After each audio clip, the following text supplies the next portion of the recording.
Hello, and welcome to episode 3 of Project Mouse. In this episode, I will be adding detail to the mouse turret. But, as you will see, things don't go entirely to plan. I guess sometimes you have to go one step backwards to take two forward. After the last episode, you will have seen me rectify the main 3D print after discovering inaccuracies in the drawings. So, to try and head off any further issues, I've gone in search of the holy grail of German tank plans. Hilary Louis Doyle is famous for his highly detailed, accurate plans of German tanks, and it was a set of these I was after for the mouse. After a lot of searching, I finally found what I was looking for, a series of books called Panzer Tracts, which feature all the plans I needed. There are even detailed drawings of hatches, suspension and the rear fuel tank. These plans have everything I could hope for. There are many photos I have elsewhere, but the quality of the reproduction is the best I've seen.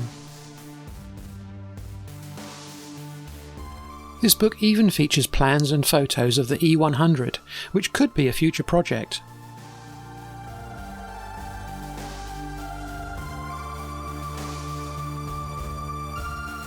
Of course, having bought one book from the series, I had to get it some company. This is an excellent series, and I highly recommend it to any modeller. So, what did the new drawings reveal? Well, nothing much except the top of my 3D printed turret was about 4mm too wide on each side. At least all the other dimensions were correct. This left me with a dilemma. Do I start again and reprint the part, or do I break out the big files and the Dremel and have a go at reprofiling the sides to the correct angle?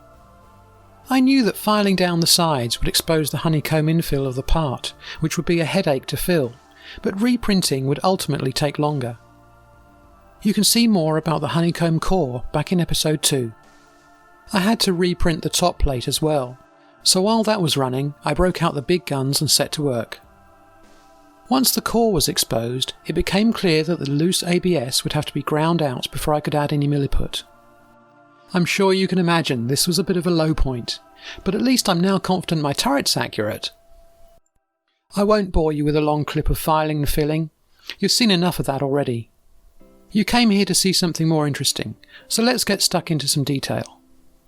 I've printed out a plan to help me keep track of what goes where and how. It is the old width, but it's just for notes and guidance. The small parts from the 3D printer have been cleaned up and now need to be cast in pewter. The parts are cast by making cold cure silicon moulds. These are made by setting the part into a bed of plasticine bounded by a Lego box. High temperature silicon rubber is worked into the surface detail before topping up the mould. I'm making 2-part moulds here, which takes time but works well for me. When the silicon is cured, the moulds are broken down and the plasticine is carefully removed without disturbing the masters.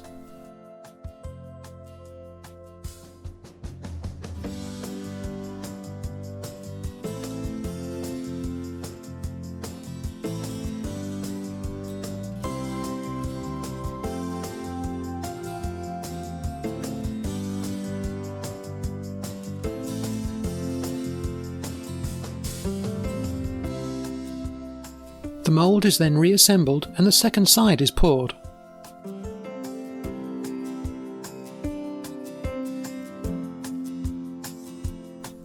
With the silicone cured, the moulds are opened for the first time and the masters are removed.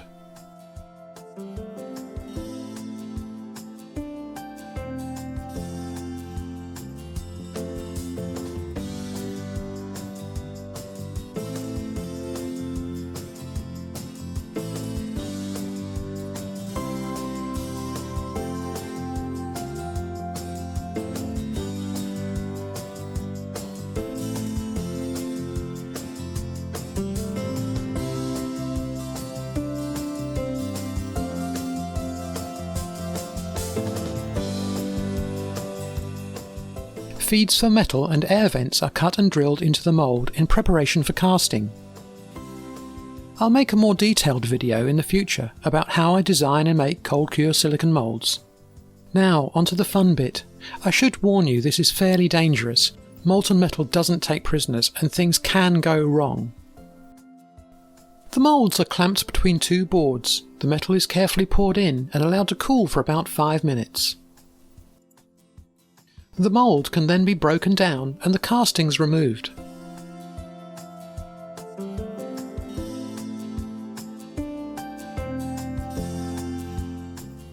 The metal is still pretty hot, so it's best to use pliers.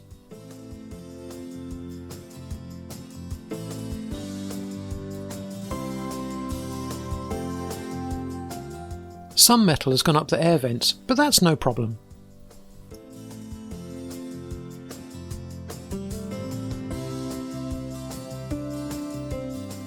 These parts have cast pretty well. The quality is very good, but they still need a lot of cleaning up and fitting.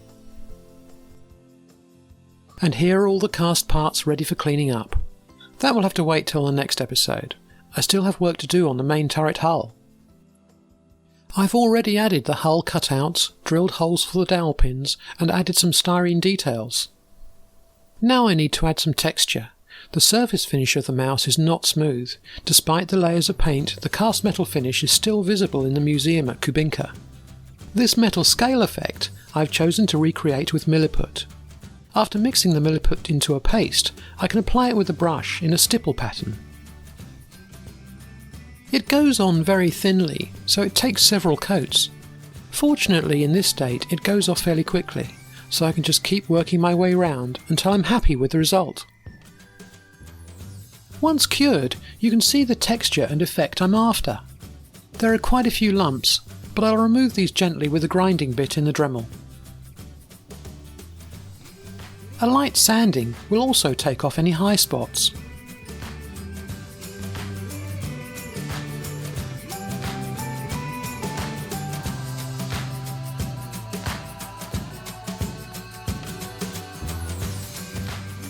I've now filled the holes for the dowel pins, added a weld to the upper plate and tidied the edges.